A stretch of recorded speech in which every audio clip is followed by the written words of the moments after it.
저희는 지금 느헤미야에 관해서 살피고 오늘 느헤미야에 대한 이야기는 마무리를 지려고 합니다. 느헤미야, 그는 비록 몸은 바벨론에 잡혀 있었지만 그러나 그 마음만큼은 여전히 조국을 향해서 그리고 백성들과 동포들을 향한 뜨거운 사랑과 관심을 가지고 있었던 사람이었습니다. 그러한 관심과 사랑이 결국 결실을 맺게 되는데 그 결실이 어떻게 나타났습니까?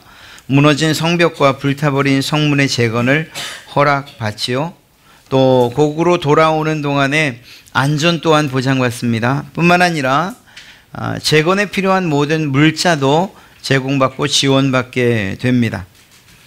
가장 중요한 것은 그 일을 함께 해야 되는 백성들의 마음과 생각인데 느헤미야서 2장 18절 후반부를 보면 그들의 말이 일어나 건축하자 하고 모두 힘을 내어 이 선한 일을 하려 했다, 이렇게 기록하고 있습니다. 그러니까 이 느헤미야의 정말 진정 어린 나라에 대한 사랑, 그리고 백성에 대한, 무엇보다 하나님에 대한 이 사랑이 이렇게 실제적인 결과로 나타나게 됩니다. 그래서 그들은 성벽과 성문을 재건하는 사업을 시작하게 되죠.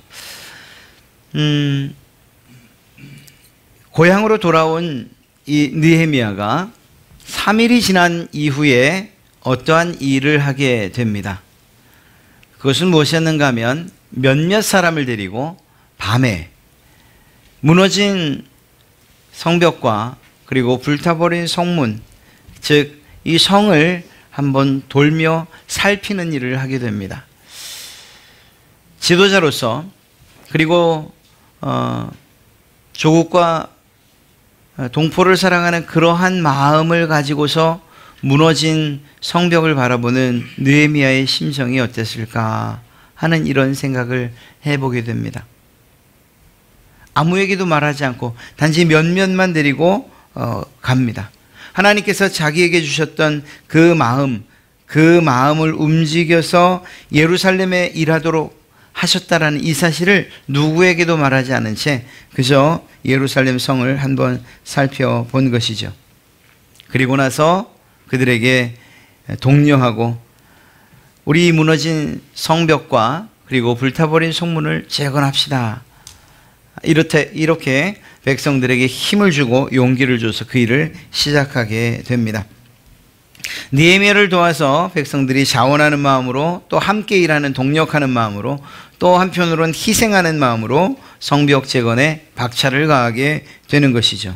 자기가 맡은 그 부분, 성벽의 재건, 모두가 함께 일을 했으나 자기에게 맡겨진 그 부분들을 성실하게 진행했던 것입니다. 문제는 느헤미야가 이렇게 예루살렘 성벽을 재건하며 또 그리고 실제적으로 그 사업에 돌입하게 되자 이스라엘을 괴롭히려던 주변에 있는 많은 민족들이 본격적으로 성벽 재건을 방해하기 시작했다라는 것입니다.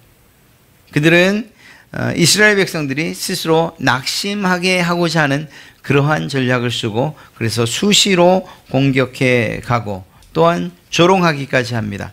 야, 너희 힘없는 유다 사람들, 너희들이 하는 일이 도대체 무슨 일이냐?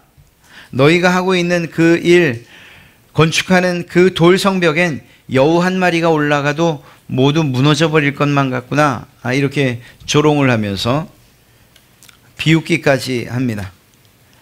이 사람들이 어떤 사람들이었는가 하면 예루살렘을 중심으로 했을 때 동쪽 요단강 건너에 사는 암몬을 통치하고 있던 도비야, 예루살렘 서쪽으로 아스돗이라고 하는 그 사람들, 그리고 남쪽에는 아라비아 사람들, 또 북쪽에는 가장 적극적으로 방해했던 산발랏이라고 하는 이 북쪽의 사마리아를 통치하는 사람, 온 사방에서 이 유다 예루살렘 성벽을 건축하지 못하도록 계속해서 공격하는 일들이 일어났던 것입니다. 여러분, 우리가 신앙생활 한번 제대로 한번 해보자 라고 하면 아무 말 없었던 조용했던 사람들, 그리고 그것이 어느 한 사람 혹은 어떤 한 방향에서만이 아니라 이렇게 사방으로 여러분들을 공격하고 결국 신앙을 제대로 하지 못하게 하려는 이런 악한 일들이 얼마나 일어나는지 알 수 없습니다.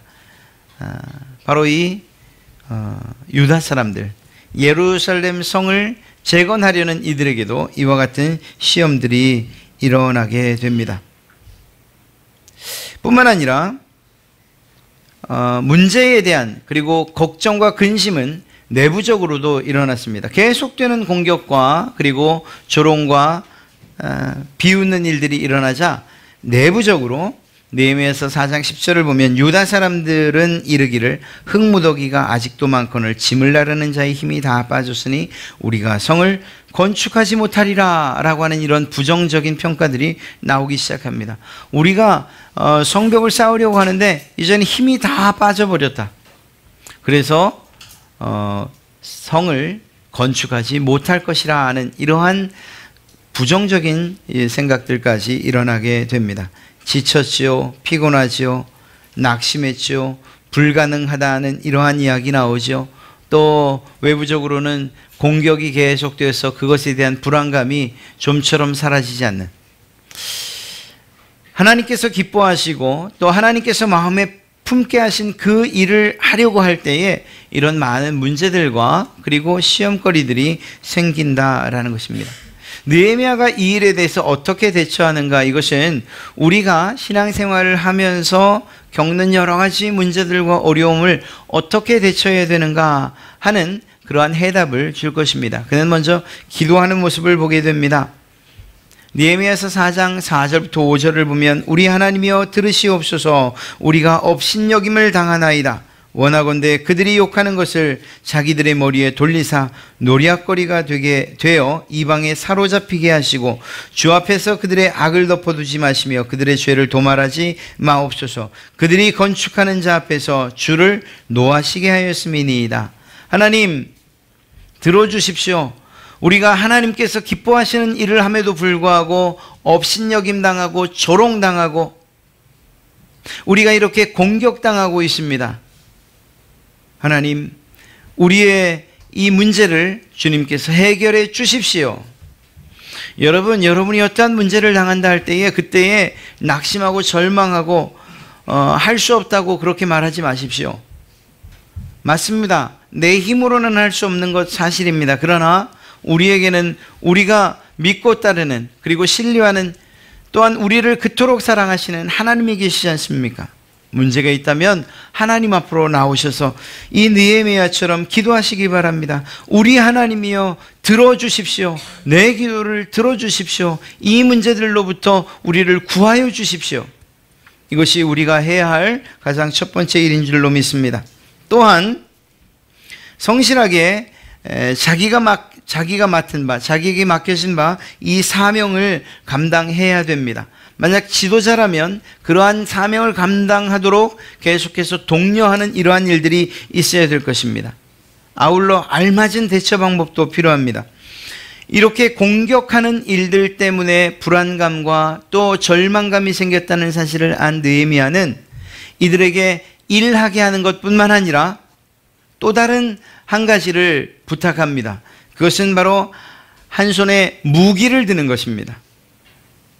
공격하는 이들을 대항해서 싸울 수 있도록 명령한 것이죠. 4장 13절을 보면 그 이후에 이렇게 기록하고 있습니다. 내가 성벽 뒤에 낮고 넓은 곳에 백성이 그들의 종족을 따라 칼과 창과 활을 가지고 서 있게 하고 내가 돌아본 후에 일어나서 귀족들과 민장들과 남은 백성에게 말하기를 너희는 그들을 두려워하지 말고 지극히 크시고 두려우신 주를 기억하고 너희 형제와 자녀와 아내와 집을 위하여 싸우라. 여러분, 성벽을 재건하는 일 중요합니다. 그러나 외부에서 공격해오는 능히 싸워 이길 수 있는 이 일을 그대로 정말 앉아서 당하고 있는 이것은 미련한 일이고 오히려 우리에게서 버려져야 될 일입니다. 마땅히 싸워야 할 일, 대적해야 될 일에 대해서는 주저함 없이 느헤미야와 같이 한 손에 무기를 들고 일어서야 되는 것입니다. 우리가 전신갑주를 입는다, 신앙의 믿음에, 그때에 우리의 한 손에 들려져 있는 것, 그것은 방패입니다. 우리의 몸을 감싸고 있는 것은 그것은 갑옷입니다. 그러나 이것만으로 승리할 수는 없습니다. 내 몸을 지켜낼 수는 있으나 상대방을 쳐 무찌르는 것은 결국 검이라는 것을 알아야 됩니다. 우리에게도 그들을 칠 수 있는, 이길 수 있는 이러한 무기가 들려 있어야 되죠. 성령의 검이 바로 그것이라고 말하고 있고, 또한 실제적인 전투에서 이들에게 칼과 창, 이것이 들려 있어져야 됐던 것입니다. 이것을 지금 느헤미야가 백성들에게 이야기하고 말하고 있는 것입니다. 그래서 4장 18절을 보면 건축하는 자는 각각 허리에 칼을 차고 건축하며 나팔 부는 자는 내 곁에 섰느니라. 예, 허리에 칼을 차고 그리고 맡겨진 바 일을 했습니다. 그러나 느헤미야에게 있어서 가장 중요한 것은 무엇이었는가 하면, 이렇게 칼을 차는 것보다 더 중요한 것, 바로 느헤미야서 4장 20절에 있는 것처럼 너희는 어디서든지 나팔 소리를 듣거든 그리로 모여서 우리에게로 나오라. 우리 하나님이 우리를 위하여 싸우시리라.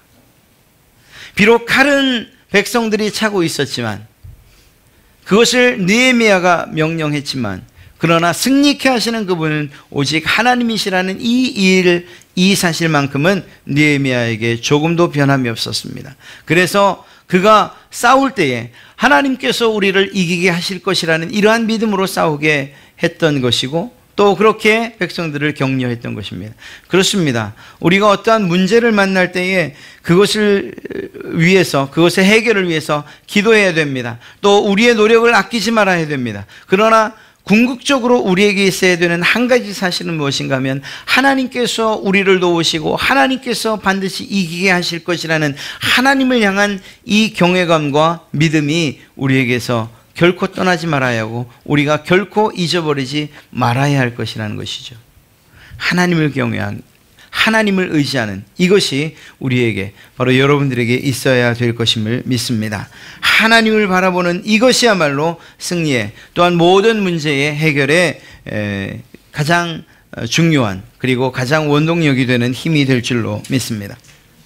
느헤미야의 이러한 탁월한 지도력으로 성벽 공사가 비록 방해를 받았으나 그러한 대적들로부터 이겨내고 또 성벽 공사를 계속 진행해 가게 됩니다. 결과적으로 말씀드리면 이러한 성벽 공사가 단 52일 만에 모두 마무리가 됩니다. 그러니까 얼마나 빠르게 그리고 정말 힘있게 진행됐는가를 알 수 있는 것이죠. 자, 방금 살펴본 것은 이러한 문제들, 그리고 또 성벽 공사를 방해하는 일들이 외부에서 일어났던 것을 알 수가 있습니다. 그런데 5장으로 넘어가면 정말 안타까운 이야기가 기록되어 있습니다. 외부의 대적들도 감히 공격하지 못하도록 백성들이 잘 단결하여 지켜가며 하나님께서 맡기신 이 성벽 재건을 해가고 있었는데, 문제는 엉뚱한 곳에서 터진 것입니다. 바로 안에서 터진 거죠. 5장에 기록된 내용이 바로 그것인데, 유다 사람들을, 일하는 이 일꾼들이 같은 형제인 유다 사람들을 원망하기 시작한 것입니다. 5장에 기록된 대로 하면 어떠한 내용들을 가지고서 원망하는가를 알 수 있는데, 2절 말씀입니다. 어떤 사람은 말하기를 우리와 우리 자녀가 많으니 양식을 얻어먹고 살아야 하겠다고 먹을 양식이 없어서 원망합니다. 일하는 사람들이 먹을 것이 없어서 원망하는 것입니다. 이유가 뭘까요? 처음에는 기쁨으로 성벽 재건에 뛰어들었습니다. 그리고 그 일을 했습니다. 그런데 공사를 진행해 가는 동안에 문제가 생겼습니다. 무엇입니까? 바로 공사하는 동안에 먹을 양식을 아무도 책임져 주지 않은 것입니다. 누군가가 먹을 것들을 제공해 줘야 되는데 아무도 이 일에 책임을 져주지 않은 거예요. 각자 알아서 자기 가족들을 먹여 살려야만 했던 것입니다. 더군다나 그때에 흉년이 들죠. 일하는 사람들이 성벽을 재건하느라고 자기 가사를 돌보는 이러한 일들을 또 먹고 사는 이 일에 힘쓰지 못했습니다. 그러다 보니까 자기뿐만 아니라 처자식들까지 이 끼니로 인해서 걱정할 수밖에 없었던 거예요. 두 번째는 3절 말씀인데 어떤 사람은 말하기를 우리가 밭과 포도원과 집이라도 저당 잡히고 이 흉년의 곡식을 얻자 하고, 백성들은 결국은 먹고 살기 위해서 자기가 가진 것들을, 밭과 토지를 저당 잡히는 이러한 일들까지 일어나게 된 것입니다. 하나님의 일을, 또 그분이 기뻐하시는 일을 하는데 정작 그들이 먹을 것이 없고 그리고 자기의 집과 토지를 저당 잡히는 이러한 일까지 생기는 거죠. 정말 이해가 되지 않는 일입니다. 어떻게 이런 일이 가능할까? 하나님의 일을 한다고 하는데 왜 그들이 삶은 점점 궁핍해져 가는가? 물론 이것이 좀 더 높은 곳에서 볼 때 우리의 삶 가운데 일어난 이런 일이 일어날 때 하나님의 뜻이고 또한 계획이라고 말할 수 있습니다. 그러나 오늘 이야기하고 있는 이 성경에서는 그것이 이유가 아니었습니다. 바로 세 번째 3절에서 말하는 것인데요. 어떤 사람은 말하기를 4절에서 어떤 사람은 말하기를 우리는 밭과 포도원으로 돈을 빚내서 왕에게 세금을 바쳤도다. 세금을 바치느라고 저당 잡히고 세금을 바치느라고 자기의 한 모든 노동에 대한 싹을 세금으로 바치는 이러한 일들이 벌어진 겁니다. 안타까운 일이죠. 뿐만 아니라 5절에 보면 더 경악할 만한 일이 일어나는데 우리 육체도 우리 형제의 육체와 같고 우리 자녀도 그들의 자녀와 같거늘 이제 우리 자녀를 종으로 노예로 파는 일이 일어나기까지 됩니다. 이게 다른 나라 사람들과의 관계에서 일어난 게 아니에요. 같은 백성, 같은 유다 백성 안에서 일어났던 일입니다. 그 안에, 그 공동체 안에 힘있고 부유한 자들이 자기의 백성들, 자기의 동포들을 돌보지 않는 일 때문에 일어난 일이에요. 오히려 이런 힘들고 어려운 상황 하에서 저당을 잡는 일을 통해서 오히려 힘들고 어려운 사람들의 것들을 빼앗아 갔어요. 뿐만 아니라 그들의 자녀들을 노비로 취하는, 사가는 이러한 일들까지 벌어졌던 것입니다. 이것이 안에서 일어났던 문제예요. 아주 심각한 문제가 아닐 수가 없는 거죠. 이들이 무엇이라고 말합니까?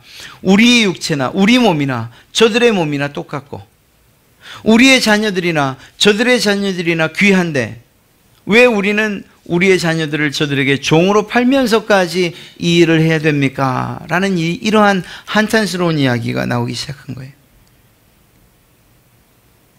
이러한 상황 가운데에서 결국은 이들의 마음이 무너져 내리기 시작했던 거죠. 다른 나라 사람, 다른 이방 민족이 그런 것이 아니라 동족 유대인들이 그러한 일을 했다는 거예요. 그것도 귀인과 민장들이, 오늘날로 치면 지도자들이 이러한 일을 하고 있었다는 거예요.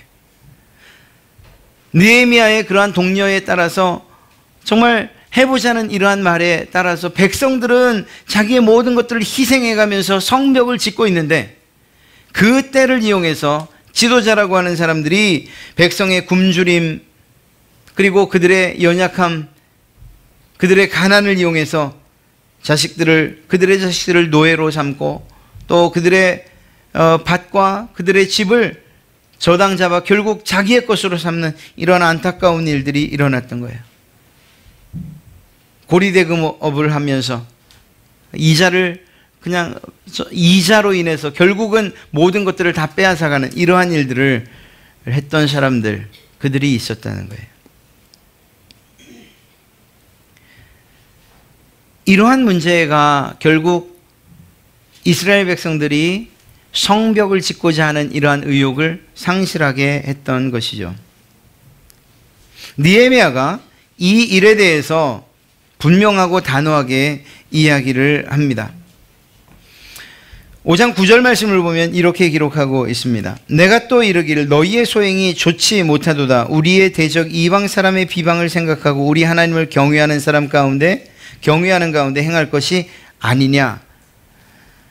이 사람들, 즉 민장과 지도자들이 왜 이런 일을 했는가? 결국은 하나님을 경외하지 않기 때문에 라는 이러한 결론을 느헤미야는 내립니다. 하나님 두려운 줄 모르기 때문에 하나님의 율법을 어기는 것이고 그것들을 지키려고 하지도 않는 것이라는 거예요. 그 율법을 지키지 않고 무시한 결과가 백성들을 그 자기들보다 못한 사람들, 가난한 사람들을 압제하고 착취하고 또한 세금으로, 고리대금업으로 그들의 자녀를 노예로 취하는 이러한 일들이 일어났다는 것이죠. 하나님을 경외하는 마음이 이 지도자들에게 없었다라는 사실을 지적하고 있는 것입니다. 하나님을 망각해 했던 그 결과가 백성들의 그러한 고난으로 오게 됐다는 것이죠. 이 일에 대해서 느헤미야는 이야기합니다. 13절이죠. 내가 옷자락을 털며 이르기를 이 말대로 행하지 아니하는 자는 모두 하나님이 또한 이와 같이 그 집과 산업에서 털어버리실지니 그는 곧 이렇게 털려서 빈손이 될지로다 하며 회중이 다 아멘하고 여호와를 찬송하고 그들이 그 말 한 대로 행하였느니라. 어떻게 행했습니까? 그들이 말하기를 10절입니다.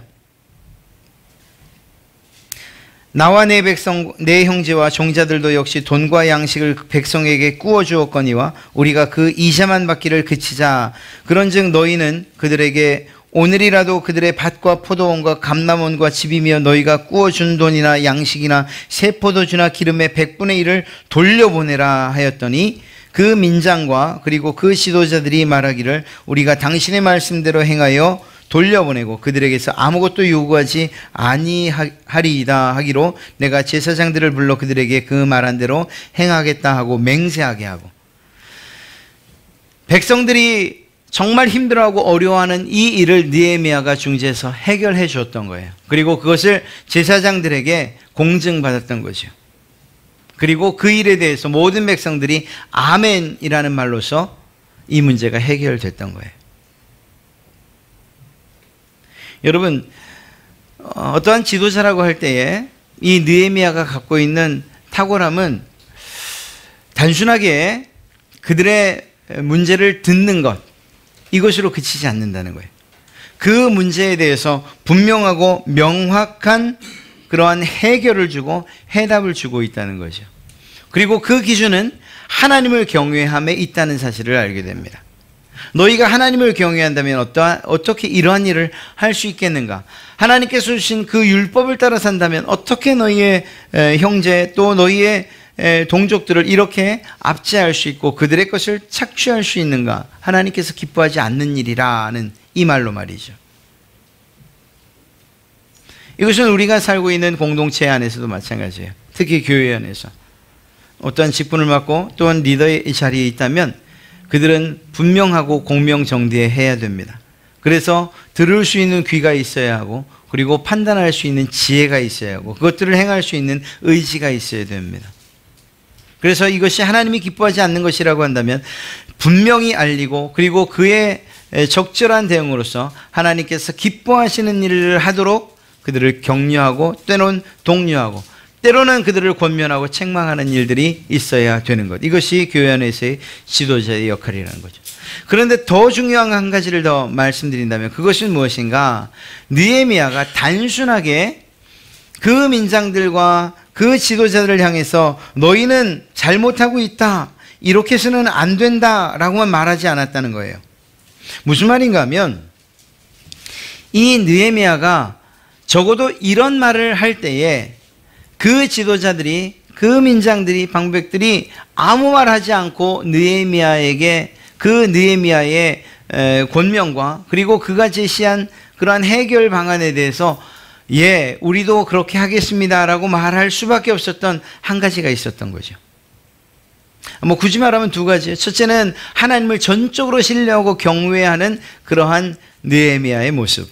그러나 그보다 더 중요한 것이 무엇이었는가 하면 이 귀족들과 민장들의 마음을 돌이키게 할 수 있었던 느헤미야의 실제적인 삶이 있었던 거예요. 느헤미야가 어떻게 살았는가? 말씀드린 것처럼 여호와를 경외하고 그리고 그 신앙을 따라 살았어요. 기도하며 하나님이 주시는 그 마음 그리고 또 그 뜻을 온전히 이루어가고자 하는 이러한 신앙적으로 리더의 자리에 있었어요. 그러나 그것뿐만 아니라 지도자로서 솔선수범하는 모습이 있었던 거예요. 지도자로서 긍휼과 사랑과 헌신의 모습을 충분히 보여줬던 이러한 실제적인 삶의 모습이 있었던 것입니다. 느헤미야서 5장 14절부터 우리가 살펴볼 텐데요. 바로 이 내용이 느헤미야의 삶에 있었고 그것을 다른 귀족들과 민장들이 바라보면서 아니라고 말할 수 없었고 그 뜻을 따르지 않을 수 없었던 것입니다. 5장 14절을 보면 또한 유다 땅 총독으로 세움을 받은 때 곧 아닥사스다 왕 제 20년부터 제 32년까지 12년 동안은 나와 내 형제들이 총독의 녹을 먹지 아니하였느니라. 나보다 먼저 있었던 총독들은 백성에게서 양식과 포도주와 또 은 40세겔을 그들에게서 빼앗았고 또한 그들의 종자들도 백성을 압제하였으나 나는 하나님을 경외함으로 이같이 행하지 아니하고 16절 도리어 이 성벽 공사에 힘을 다하며 땅을 사지 아니하였고 내 모든 종자들도 모여서 일을 하였다. 여러분, 총독이 어떠한 돈을 받는 것, 나라로부터 녹을 받는 것, 이것은 무엇으로부터 오는 것입니까? 백성들의 세금으로부터 오는 거죠. 그것을 좀 더 자세하게 15절에 말했던 거예요. 양식과 포도주와 은 40세겔을 그들에게서 빼앗았어요.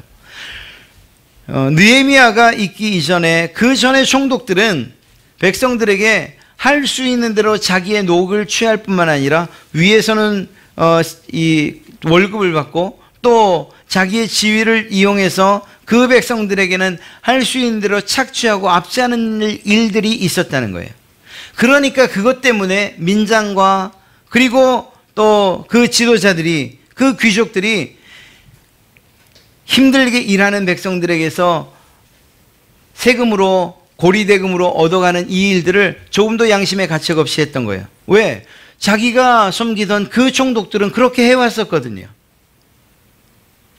백성들, 그들은 그저 그렇게 살아야 되는 사람들이고 그들에게서 그들을 착취해서 세금뿐만 아니라 그들에게서 무엇인가 받아내는 일은 귀족들과 민장, 총독들이 마땅히 해야 될 일들로 알고 있었다는 것입니다.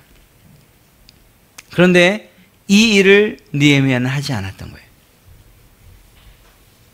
총독에게서 녹을 받지 않았을 뿐만 아니라 그 땅으로 돌아와서도 자기의 고국으로 돌아와서도 그 백성들에게 그 이전 총독들이 원하던 것, 받던 것들을 받지 않겠다고 이야기한 거예요. 이유는 뭘까요? 백성들의 삶의 궁핍함을 알았고 또한 그러한 삶을 사는 그 백성들, 그 동족들에 대한 긍휼함과 그리고 사랑이 있었기 때문이죠.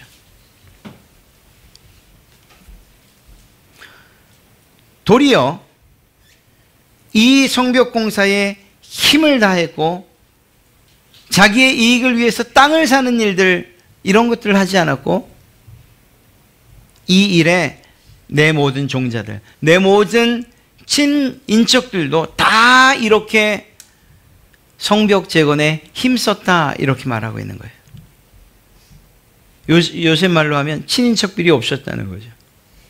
느헤미야가 녹을 받지 않고 착취하지 않고 오히려 성벽을 세우는 그 일에 열심을 다해서 솔선수범했고 자기뿐만 아니라 자기의 친인척들에 대한 관리까지 해서 그들도 백성들을 압제하지 않았다. 오히려 열심을 다해서 일했다.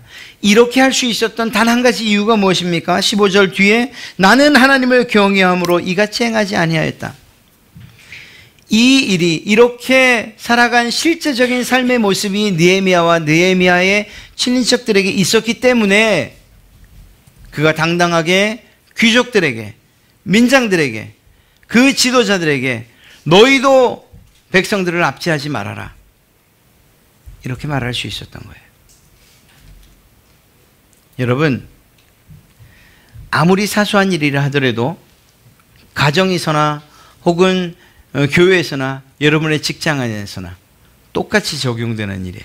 아무리 사소한 일이라 하더라도 내가 하지 않는 일을 누군가에게 하라고 이야기해서는 결코 어떤 호응이나 이 감명이나 감동 이러한 것들을 줄 수 없어요. 함께 일하는 것 불가능해요.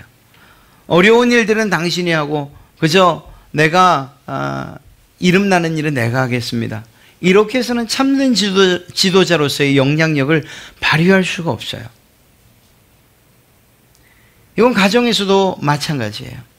부모님들이 올바른 신앙의 삶을 가지며 오늘 이야기하고 있는 것처럼 내가 하나님만을 경외하는 이러한 모습으로 살지 않는 이상 그 자녀들이 하나님을 경외하고 하나님을 두려워하며 하나님 중심으로 그들의 삶을 살아가는 것을 꿈꿀 수 없어요. 기대해서는 안 돼요. 우리가 흔히 아는 이야기 있잖아요. 엄마 개가 옆으로 걸어가면서 너는 똑바로 걸어가라고 말할 수 없는 거예요. 왜? 보고 배우는 것이기 때문에요. 신앙은 가르쳐지는 것이 아니에요. 가르쳐진다면 그것은 보고 배우는 것 한 가지밖에 없어요. 교회 안에서도 마찬가지예요. 저도 마찬가지고 우리 전도사님도 마찬가지고 우리 장로님들도 마찬가지고요. 임직을 한 이후에 참 큰 문제, 정말 여러 가지 시끄러운 일들이 계속되는 이유가 무엇인가 하면 임직받은 이후에 그 다음에 함께 신앙하던 그분들과 다르게 생각하기 때문에 뭔가 격이 다르다고 생각하기 때문에 그때부터 문제가 일어나는 거예요. 그래서 이건 내가 할 일이 아니라고 생각하는 그때부터 말이에요. 물론 이게 모든 교회 이야기는 아닙니다만 기본적으로 어떤 임직식이 있을 때에 그 임직에 대한 표현, 감사의 표현을 헌금으로 혹은 교회에 어떤 일정량 정해진 물질을 드리는 것으로서 그렇게 해가지요. 그렇다 하더라도 임직받는 사람들의 마음이 정말 겸손하다면 그러면 아무런 문제가 없을 거예요. 그런데 사람이 그렇지 않잖아요. 뭔가 이것을 투자로 생각하다 보면 그러면 본전을 뽑게 되는 거예요. 이게 사람의 인지상정이에요. 교회 안에서 내가 직분 받는 일들이 하나님께서 주신 거룩한 직분이고 섬기라고 희생하라고 주시는 것으로 받아야 마땅한데 그렇게 생각하지 못하고 내가 무엇인가를 교회에 주었으니 내가 그것에 대한 보상을 받겠다라고 하는 이때부터 문제가 생기기 시작하는 거예요. 그래서 어떤 때는 목이 굳어지기도 하고 또한 이 관계에 있어서도 무엇인가 명령하는 그러한 자리에 있으려고 하는 거죠. 그래서는 안 돼요. 저희도 다음 해에 이러한 임직과 관련한 일들이 있을 것입니다. 제가 늘 말씀드렸던 것처럼 그러한 일을 미연에라도 방지하는 그러한 차원에서도 헌금이나 강제적으로 여러분들에게 무엇인가를 요구하는 일들은 없을 거예요. 그래야 제가 여러분들에게 또 임직받는 분들에게 막 일을 시킬 수 있을 것 같아요. 아무것도 사랑하는 성도 여러분, 오늘 느헤미야가 했던 이 자세와 이러한 모습들을 마음에 꼭 새기시기 바랍니다. 작게는 여러분의 가정에서도 그렇고요. 교회 안에서 어떤 직분을 갖고 있는 분들도 마찬가지예요. 기관에서 임원이 되신 분들도 마찬가지예요. 여러분들이 솔선수범해서 어떠한 일을 하지 않으면 여러분들 밑에 신앙적이던 나이던 여러분들의 아래에 있는 그러한 분들이 여러분들을 따라오는 것 기대하지 말아야 돼요. 여러분의 말에 권위가 있고 힘이 있기를 원하신다면 그렇다면 책임 있는 직분에 맞는 책임 있는 행동을 해야 되고 그 책임은 단순하게 어떠한 일이 발생한 이후에가 아니라 오히려 여러분들에게 맡겨진 이들을 사랑하고 긍휼히 여기는 이러한 마음으로부터 시작되어야 될 줄로 믿습니다. 예를 들어 교사를 맡았다면, 그러면 여러분들은 여러분에게 맡겨진 아이들을 불쌍히 여기고 긍휼히 여기고 사랑하는 마음으로 대해야 돼요. 그러한 모습으로 대하고 또 그런 모습으로 그러한 마음으로 그 아이들의 어려운 점을 살피고 때로는 그 아이들을 먹이고 또 그 아이들과 함께 놀아주고 할 때 그 아이들이 여러분들 그 교사들의 마음을 보고 그들의 삶을 보고 배워가는 거예요. 그것이 여러분들에게 가장 큰 면류관이 될 줄로 믿습니다. 우리 전사님이 그런 얘기 하잖아요. 저는 중학교 때까지 아주 그냥 엉망이었어요. 제가 아마 제일 개구장이었을 거예요. 그런데 그 전도사님 때문에. 여러분, 이것이 무엇을 말하는지 아십니까? 그분이 마음을 다해서 우리 전도사님을 사랑했다는 것이고 그 삶에 있어서 그 행동에 있어서 본을 보였다는 것을 이야기하고 있는 거예요. 여러분에게도 그러한 영예로움이 있기를 원하지 않으십니까? 여러분의 자녀들이 큰 다음에 우리 엄마가 기도했던 것이, 여러분의 우리 아빠가 했던 그 기도와 그 신앙의 삶을 저도 따라가고 싶어요. 그 아이가 나중에 커서 제가 만났던 그때 중학교 때 그 선생님이 제게 있어서 제 인생이 이렇게 바뀌었어요. 그 선생님을 잊지 못해요. 그 목사님을, 그 전도사님을 잊지 못해요 라고 말하는 느헤미야가 오늘 보이고, 또 느헤미야가 이러한 제안을 했을 때 너희가 세금 받지 말아라, 너희가 너희의 동족을 하나님의 말씀에 순종해서 노예로 삼는 일 없어라, 지금 너희가 가지고 있는 빼앗은 것 다 돌려줘라 말할 때에 그 민장과 그리고 그 귀족과 그 지도자들이 아무 말 하지 못한 채 우리가 그렇게 하겠습니다라고 말할 수 있었던 것은 느헤미야가 그러한 삶을 살고 있었기 때문이라는 거예요. 여러분의 말에 권위가 있기를 원하십니까? 그 권위에 따른 책임 있는 행동을 하셔야 되는 거예요. 본이 되는 그러한 삶을 사셔야 되는 거예요. 그때 누가 여러분들의 권위를 세워주지 내가 권위 있는 자요, 내 말을 따르시오, 내 말에 복종하시오 말하지 않아도 여러분들이 지나가며 하는 한마디에도 많은 사람들이 귀를 기울이고 또 그것을 옳다고 여기면 따라가고 하는 이러한 일들이 일어날 줄로 믿습니다. 사랑하는 성도 여러분, 이러한 탁월한 지도력 때문에, 섬기는 지도력, 희생하는 지도력, 이것 때문에 단 52일 만에 2달도 채 되지 않아서 그 무너졌던 성벽이 재건됐어요. 성벽이 다시금 세워졌어요. 놀라운 역사예요. 여러분들의 지도자로서의, 또한 그것이 어느 곳이든지 간에 지도자로서의 그러한 탁월함이 어떻게 나타나느냐. 하나님을 경외할 때 백성들을 사랑하고 여러분들에게 맡겨진 이들을 긍휼히 여기고 불쌍히 여기는 마음으로 그렇게 앞에 솔선수범해 나갈 때에 여러 가지 문제들이나 어려움들, 이러한 모든 것들을 하나님께서 정리하시고 해결해 주신다는 것입니다. 꼭 기억하십시오. 느헤미야는 처음부터 마지막까지 하나님을 경외하고 그 하나님을 떠나서 생각하거나 살아본 적이 없어요. 성벽이 이 성벽과 성문이 완전히 재건됐을 때에도 그 모습은 변함이 없어요. 우리가 읽었던 오늘 7장 1절부터 3절이 바로 그것을 이야기하고 있습니다.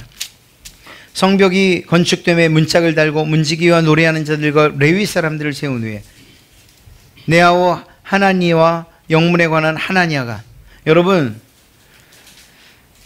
느헤미야가 성벽과 성문을 다 재건한 이후에 누구를 가장 먼저 세웁니까? 문지기를 세워요. 이건 당연한 일이에요. 통제를 해야 되니까. 그러나 그 뒤에 노래하는 자들과 레위 사람들을 세웠어요. 하나님을 찬송하는 사람들과 그리고 예배를 드리는 레위 사람들을 먼저 세웠다고요. 내 영혼이 잘됨 같이라는 이러한 말씀을 꼭 기억하시기 바랍니다.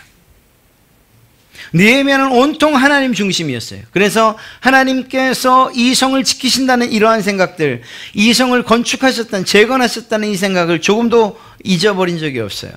그래서 그 하나님께 찬송하는 사람들을 먼저 세웠고 그 하나님께 예배하는 사람들을 먼저 세웠어요. 그리고 나서 2절에 하나니와 하나냐를 예루살렘을 다스리게 하는 자로 세워요. 그러한 사람들을 선택할 때도 그 기준은 변함이 없어요. 2절 후반부를 보면 하나냐는 충성스러운 사람이요 하나님을 경외함이 무리 중에 뛰어난 자라. 하나님을 경외하는 것, 이 생각으로부터 조금도 벗어난 적이 없는 사람이 바로 느헤미야였던 것을 알 수가 있습니다. 오늘날도 마찬가지예요. 사랑하는 성도 여러분, 여러분이 문제가 있을 때 그것을 해결하기 위해서 기도하시고 적절한 대처 방안, 그러나 무엇이 중요하다고요? 하나님께 맡기는 게 중요해요. 하나님을 경외하고 그 하나님을 신뢰하는 일이 중요한 거예요. 문제가 있을 때도. 여러분이 바른 지도자로서 살기 원하십니까? 그때도 마찬가지예요. 솔선수범하시고 공감하시고 배려하셔야 돼요. 섬기시고 희생하셔야 돼요. 그러나 더 중요한 것은 무엇인가 하면 여러분이 하나님을 경외하는 그 자리에 있어야 된다는 거예요. 여러분들이 어떠한 일들이 해결되고 문제가 해결되셨습니까? 그렇다면 다른 어떤 사람들 또 혹은 내가 얼마만큼 높아지겠는가 하는 이것에 더 신경 쓸 것이 아니고 하나님을 찬송하는 이 일을 먼저 해야 하는 거예요. 여러분들이 예배 자리에 나오는 이 일을 멈추지 말아야 되는 거예요. 느헤미야의 삶을 통해서 온통할 수 있는 것은 그가 하나님 중심의 삶을 살았고 그 하나님 중심으로 살면서 기도했고 살았고 그리고 찬양했고 찬송했고 모든 영광을 하나님께 돌렸다는 사실을 알게 됩니다. 사랑하는 성도 여러분, 여러분들의 삶도 그러하시길 주님의 이름으로 축복합니다.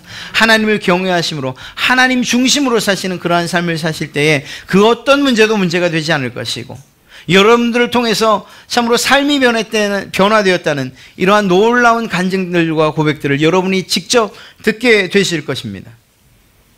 이것이 우리에게 얼마나 큰 기쁨이 될지는 말하지 않아도 미루어 짐작할 수가 있을 것입니다.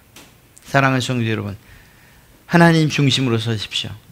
하나님을 경외하시고 그 안에서 때로는 문제가 해결되어지고 그 안에서 솔선수범하심으로 여러분이 탁월한 지도자의 자리에 서시게 될 줄로 믿습니다. 이러한 마음으로 내가 하나님만을 뜨겁게 경외하겠습니다. 하나님만을 뜨겁게 사랑하겠습니다. 그 하나님만을 따르겠습니다. 이러한 마음으로 다음 한 주간도 승리하시는 그런 여러분 되시길 주님의 이름으로 축복합니다.